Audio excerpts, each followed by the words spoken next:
네, 오늘 성경 말씀, 우리 시작 말씀 보겠습니다. 시작. 마가복음 1장 21절에서 28절까지의 말씀을 보도록 하겠습니다.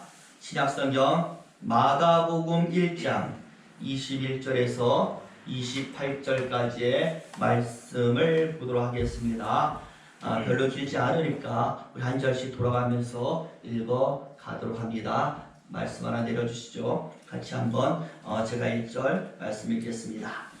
그들이 가버나움에 들어가니라. 예수께서 곧 안식일에 회당에 들어가 가르치심에 무사람이 그의 교훈에 놀라니 이는 그가 가르치시는 것이 어디 있는 자와 같고 서기관들과 같지 아니하니라. 마침 그들의 회당에 더러운 귀신 들린 사람이 있어 소리질러 이르되 나사렛 예수여 우리가 당신과 무슨 상관이 있나이까. 우리를 멸하려 하나이까. 나는 당신이 누구인 줄 아노니 하나님의 거룩한 자니까. 예수께서 꾸짖어 이르시되 잠잠하고 그 사람에게서 나오라 하시니 더러운 귀신이 그 사람에게 경련을 일으키고 큰 소리를 지르며 나오는지라. 우리 27절과 28절은 같이 읽습니다. 다 놀라 서로 물어 이르되 이는 어찌 미냐. 권위 있는 새 교훈이로다. 더러운 귀신들에게 명한즉 순종하는구나 하더라. 예수의 소문이 곧 온 갈릴리 사방에 퍼지더라. 아멘. 오늘은 2월 세 번째 주일이죠. 이제 3일이 지나면 제 수요일이고 사순절이 시작이 됩니다. 올해 2023년 사순절에는 저와 여러분 모두가 예수님을 더욱 깊게 생각해 보는 시간이 되기를 진심으로 원합니다.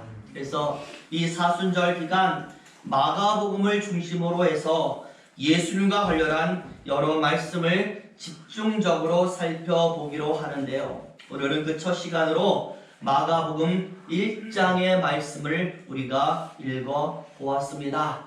이제 본격적으로 말씀 보기 전에 우리 옆 사람과 한번 인사하는데요. 사랑합니다. 축복합니다. 행복하시기 바랍니다. 같이 한번 인사하겠습니다. 사랑합니다. 축복합니다. 행복하시기 바랍니다. 우리 저와 여러분, 행복이란 두 글자 항상 마르지 않고 여러분의 삶에 임하기를 예수님의 이름으로 축원을 드립니다. 어느 병원 로비에 이런 글이 적혀 있었다고 합니다. 개에게 물려 다친 사람은 반나절 만에 치료를 마치고 돌아갔습니다. 뱀에게 물려 다친 사람은 3일 만에 치료를 마쳤습니다.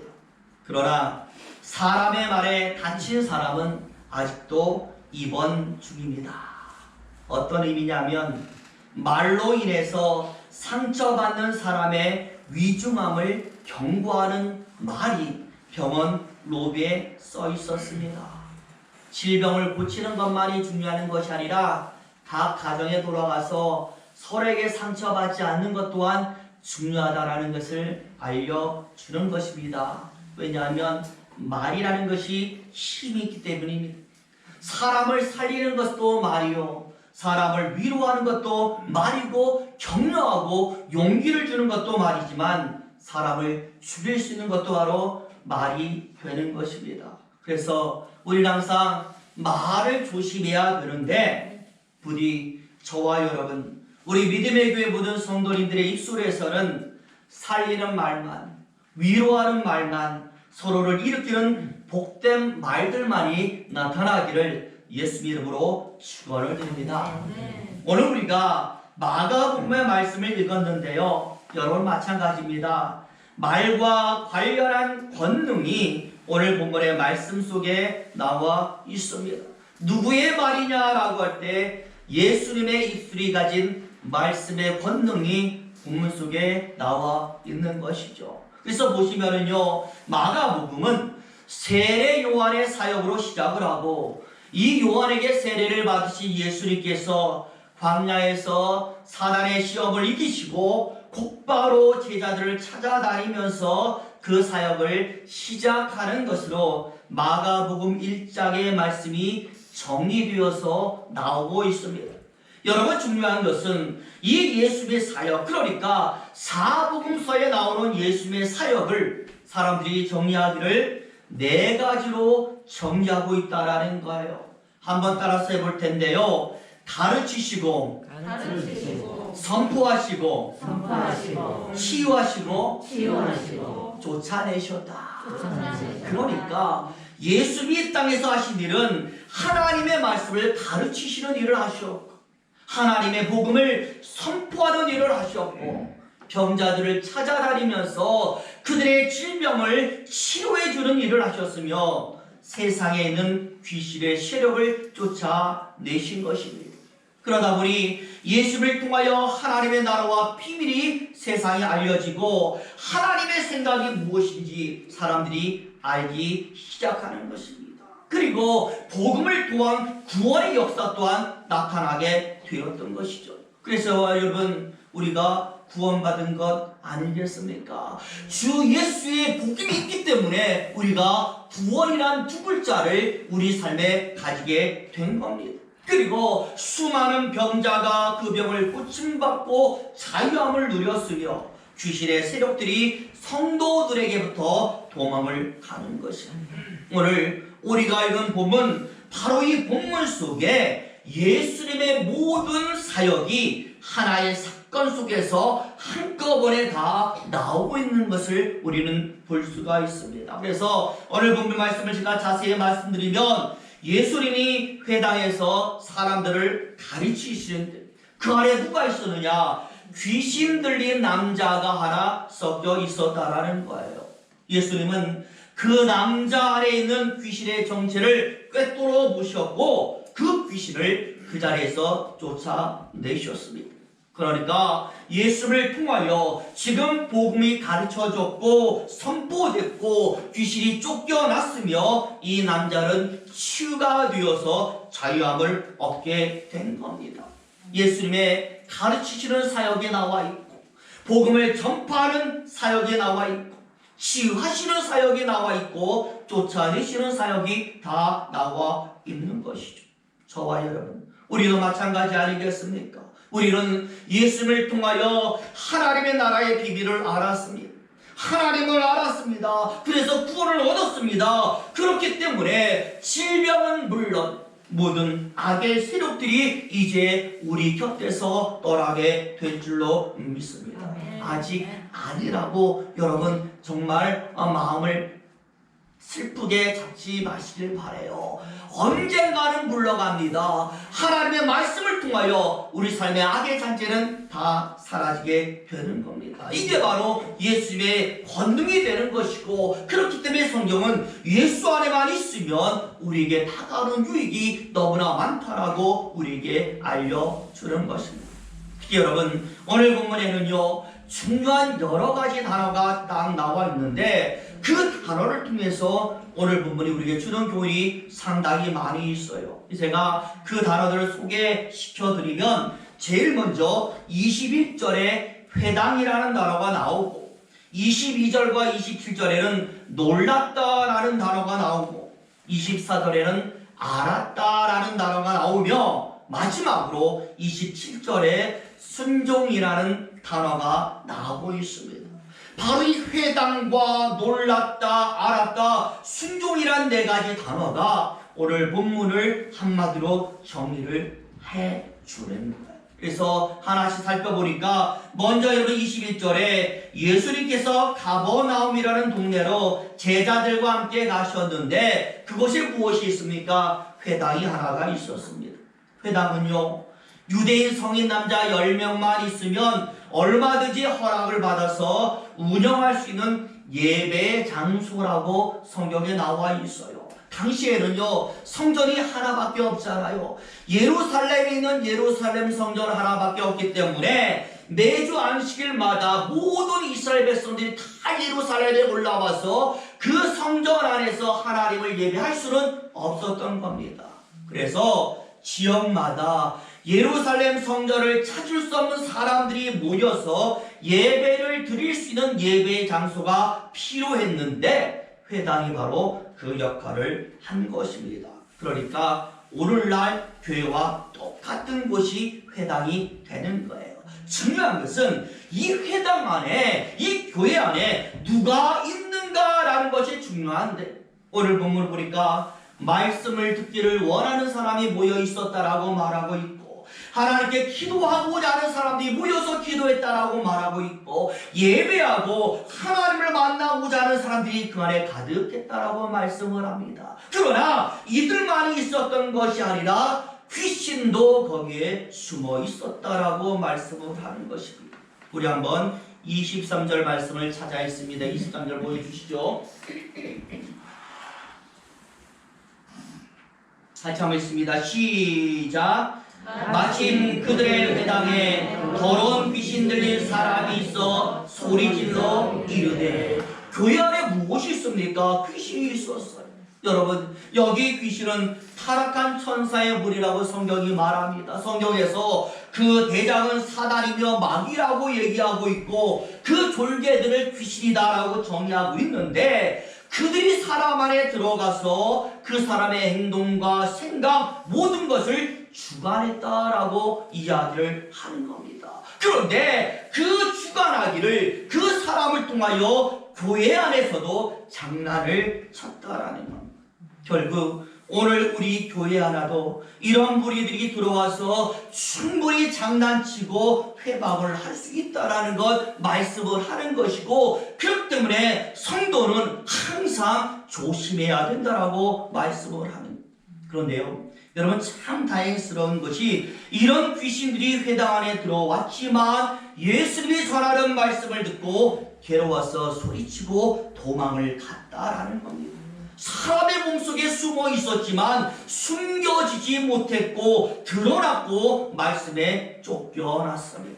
그러니 사단이 하고자 하는 모든 시도가 예수의 말씀으로 무효가 되었다라는 것을 오늘 성경이 이야기하는 것이죠. 그러니 여러분, 이 말씀 보면서 참 다행이다라는 생각 들지 않습니까? 아무리 귀신이 우리 속에 숨어 들어오고 그래서 장난을 치고 회방을 해도 말씀 앞에서 그들은 더 이상 숨을 수 없고 회방할 수 없고 쫓겨가는 겁니다. 하나님의 교회 안에 진짜 복음이 있으면, 진짜 하나님의 말씀이 선포되면 사단의 어떤 시험과 시도도 무효가 되는 줄로 믿습니다. 아멘. 오늘 본문에 바로 예수님이 명령하고 말씀하니까 여러분 귀신이 사라지지 않습니까? 저는요, 우리 교회 안에서 진짜 하나님의 복음이 선포되어 있다라고 저는 자신합니다. 아멘. 그래서 사단의 모든 역사는 물러가리라고 생각을 합니다. 부디 여러분, 여러분이 가진 하나님의 말씀, 복음의 권능을 여러분 믿으시기를 바랍니다. 내가 진짜 하나님의 복음, 말씀을 가지고 있으면요, 내 앞에 어떤 문제가 와도 그건 더 이상 문제가 아니에요. 많은 문제가 있습니다라고 하나님께 토로하지 마세요. 하나님, 그 문제가 내게서 해결되기를 원합니다라고 말씀을 하세요. 문제가 해결되면 그게 어떻게 문제겠습니까? 문제가 오는 것이 문제가 아니라 문제가 와서 해결되지 않고 쌓여가는 것이 문제가 되는 것이잖아요. 그러니까 여러분, 문제 있다고, 어렵다고, 뭔가 참 급하다라고 여러분 두려워하거나 또 급한 마음 품지 마시고 충분히 하나님의 권능과 기도로 나는 것을 해결할 수 있다는 것을 자신하면서 오늘 부분의 말씀의 권능을 여러분도 가지시기를 예수 이름으로 축원을 드립니다. 그 다음 이제 두 번째 단어, 놀랐다라는 단어가 나와 있는데요, 누가 놀랐는가라고 봤더니 회당 안에 있는 사람들이 놀라고 있어요. 몇 번 놀라느냐? 2번 놀라는 거예요. 22절에 보니까 예수님이 가르치시는 복음을 듣고 사람들이 놀랐고, 27절에는 예수님의 말씀에 누가 도망가요? 귀신이 도망가니까 그것을 보고 놀랐다라고 말씀해요. 그런데 이 놀랐다라는 이 두 개의 단어가요, 다 달라요. 결국 사람이 놀라는 모습이 서로 달랐다라는 것 아니겠습니까? 그래서 어떤 차이가 있는가라고 봤더니 22절에 놀랐다라는 말은요, 말의 어원을 보니까 두 가지 단어가 앞에서 놀랐다라고 되어 있는데, 하나는 밖으로라는 단어, 또 하나는 때린다라는 단어. 그러니까 때려서 어디로 나가요? 밖으로 나가는 거예요. 뭐가 나갈까? 이런 거예요. 여러분이 길을 가는데요, 누군가 갑자기 뒤에서 딱 여러분의 뒤통수를 딱 쳤다고 생각해 보세요. 어떤 상황이 발생이 되겠어요? 너무나 아프고 놀라니까 정신이 나가지 않겠습니까? 오늘 본문은 바로 그것을 이야기하는 거예요. 정신이 밖으로 나가버릴 정도로 사람들이 충격을 받았다. 바로 이것이 22절에 놀랐다라는 뜻이거든요. 예수님이 가르치시는데 그 가르침이 얼마나 새로운 것인지, 이전에 듣지 못했던 참 새로운 복음을 전하니까 그들이 정신이 나갈 정도로 놀랐다라고 말씀을 하는 것이고, 27절에 놀랐다라는 말은요, 에셈베세산, 헬라어로 두려워했다라고 말합니다. 공포심을 가지는 거예요. 예수님 말씀하니까 귀신이 딱 물러가는 것을 보고 사람들이 그 예수님의 놀라운 권능에 공포심을 가지고 두려움에 떨었다라고 말합니다. 마치 귀신이 예수를 보고 떨었던 것처럼 사람들도 무서워 떨었다라고 말씀을 하니, 여러분 왜 그랬을까요? 예수님의 능력에 자신들도 해를 입을까봐 무서워한 거예요. 죄를 가지고 있었기 때문에 죄를 가지고 있는 사람으로서의 두려움이 그들 안에 있었던 겁니다. 나도 심판받는 것은 아닌가라는 생각이 그들 안에 가득 찼던 것이죠. 그래서요, 제가 오늘 묻습니다. 여러분은 과연 예수의 말씀과 권능 앞에서 어떤 반응과 어떤 모습을 보여주고 계십니까? 말씀을 듣고 나면 여러분은 어떤 생각과 어떤 마음이 드십니까? 부디 여러분 두려움이 아니라 위로와 확신이 있기를 바랍니다. 우리는요, 죄의 잔재를 가지고 있는 사람이 아니라 죄의 찌꺼기까지 다 걷어낸 사람이기 때문에 언제나 말씀이 주는 두려움이 아니라 감동과 믿음으로 또 다른 결단과 확신이 있어야 될 줄로 믿습니다. 말씀을 듣고 두려워하는 자들이며 사단과 귀신이 되어야 되는 것이고요, 죄를 가지고 있는 그러한 세상 사람이 되어야 되는 거예요. 왜? 말씀은 심판과 축복으로 나누어지기 때문에. 그런데 우리는 하나님의 말씀으로 모든 죄가 사해졌으니 우리는 말씀이 무엇으로 작용할까요? 심판이 아니라 축복으로 작용하는 거예요. 부디 저와 여러분 말씀 앞에서 떨지 마시고요, 말씀 앞에서 기대를 가지시길 바랍니다. 오늘 이 말씀이 나에게 어떤 축복을 줄까, 내게 어떤 은혜를 주고 내 삶을 어떻게 변화시킬까라는 기대로 가득 차기를 예수님의 이름으로 축원을 드립니다. 이제 세 번째로 알았다라는 단어가 24절에 나오는데, 여러분 누가 알고 있습니까? 사람이 아는 게 아니라 귀신이 알고 있었습니다. 사람은 몰라요. 놀라기만 하는데 귀신은 알고 있었어. 무엇을 알고 있습니까? 예수님의 정체를 알고 있고 예수님이 이 땅에 오신 목적을 알았다라고 말씀을 해요. 보시면은요, 예수님이 뭐라고 하지도 않았는데 먼저 누가 난리를 쳐요? 귀신이 난리를 치잖아요. 당신은 하나님의 거룩한 자입니다. 왜 벌써 우리를 멸하러 왔습니까? 우리 같이 한번 24절 말씀 있습니다. 24절 보여주시죠.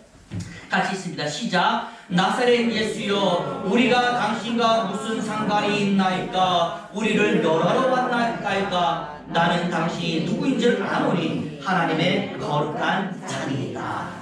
예수가 누구라고요? 하나님의 아들이라는 걸 알고 있고요, 그 예수님께서 자신들을 멸할 거다라는 것을 이미 사단이 알고 있어요. 예수의 모든 권능으로 이 땅의 죄악의 세력은 사라지고 사단의 세력도 사라지고 모든 어둠이 물러갈 것이다 라는 것을 아니까 그들은 떨고 있어요. 모든 것을 다 아는 사단은 예수 앞에서 떨 수밖에 없습니다. 이제 자신들은 사라져야 됩니다.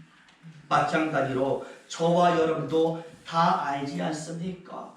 예수님이 나를 구원했다는 것 우리 알고 있습니다. 그래서 더 이상 그 어떤 어둠도 죄도 나를 구속할 수 없다는 사실을 우리 알고 있어요. 그리고 말씀을 가진 우리 앞에서 사단의 권세는 물러갈 거라는 것 머리라도 알고 있다라는 겁니다. 그런데 여러분 왜 두려워하십니까? 두려워해야 할 사단 앞에서 왜 우리가 두려워해야 하는 겁니까? 우리는 말씀을 가졌잖아요.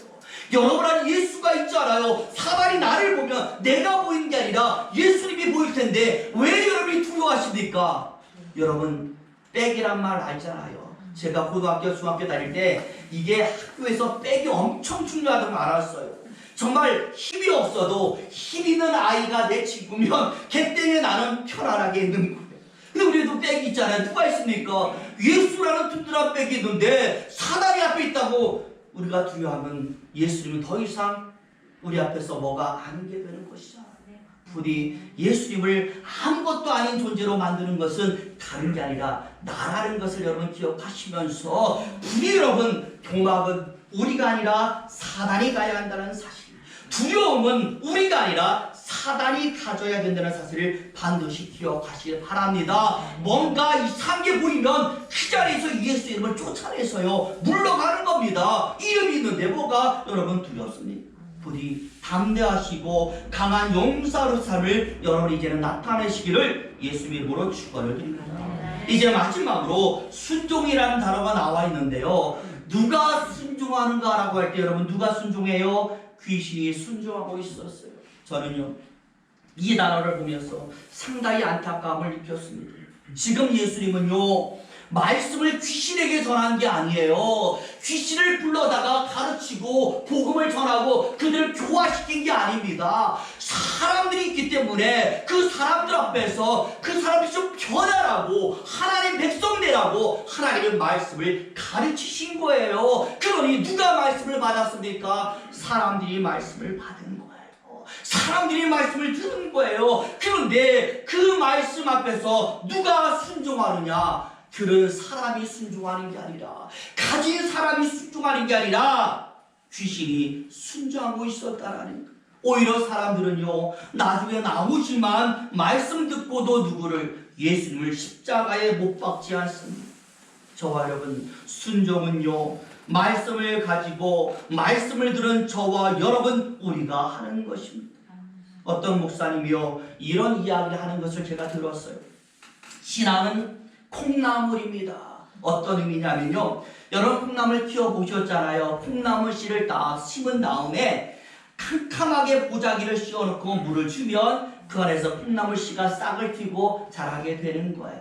그 목사님이 말씀하는 거죠. 어렸을 때에 어머니가 집에서 콩나물을 딱 키우면서 파셨는데 매일같이 자기의 뭘 시키느냐 콩나물에 물을 줘라라고 매일같이 시키는데 그게 싫었다라는 거예요. 왜 싫었느냐 하기 싫어진 게 아니라 여러분 콩나물 씨를 보면은요 밑에 뭐가 뚫렸어요? 구멍이 뚱뚱 뚫렸어 있으니까 물을 주면 다 밑에 빠져나가서 다 세워버리는데 매일같이 물을 주라니까 이게 헛수고인데 왜 빠져나갈 물을 매일같이 구멍 안 뚫었으면 하루만 주고 다음에 안 주면 되는데 구멍을 뚫어버리니까 맨날 같이 물을 줘야 되니까 구멍 뚫어놓고 물 주라니까 이게 싫었다라는 거예요. 그런데요 저와 여러분 아무리 밑에 구멍이 뚫렸어도 그래서 물이 다 빠져나가는 것 같아도 물이 내려가면 자연히 콩나물 전체로 물이 스며들면서 콩나물이 자라서 우리가 먹는 것 아니겠습니까? 물이 빠져도 뭐는 자란다? 콩나물은 자라는 거예요. 다 빠져 내려가서 소용없는 것 같아도 매일 주는 물을 통해서 콩나물은 자라는 겁니다. 저는 신앙도 마찬가지로 생각합니다. 저와 여러분 매일 주일날 나와서 예배 드려야 되고 매일 삼시세끼 먹으면서 기도해야 되고 매일같이 예수 이름을 한 번은 불러야 되고 매일 성경 한 번을 읽어야 되고 이게 정말 매일 계속 되니까 여러분 소용없는 것 같죠? 절대 그게 소용이 없는 것이 아니에요. 매일 주는 물이 빠져도 콩나물이 자라듯이 우리의 신앙도 자라게 되는 겁니다. 눈에 보이지 않아서 그렇지 우리 신앙은 자라고 있어요. 매일 드리는 그 예배와 찬양과 기도와 말씀에 우리 모습도 성장하는 겁니다. 이게 바로 순종의 능력 아니겠습니까? 하라는 거 빠지지 않고 내가 하고 있으니 내가 잘하는 거예요. 그래서 하나님 말씀하기를 순종이 제사보다 낫다라고 말씀을 하는 거예요. 제사 100번 기어도 한 번 너희가 순종하는 것이 더 낫다. 왜? 거기에 능력이 나타나니까. 부디 저와 여러분 말씀 앞에서 순종하시길 바랍니다. 나는 말씀을 가진 자이기 때문에 순종이란 두 글자는 나에게서 나타나야 되는 겁니다. 그리고 어느 부분에 말씀하는 것처럼 예수님이 가지신 권세를 여러분 묵상하시길 바랍니다. 그래서 이제 시작된 이 사순절이 저와 여러분들에게는 예수님의 권세 속에서 내려주는 축복으로 가득하게 되시기를 예수님의 이름으로 축원을 드립니다. 기도하겠습니다.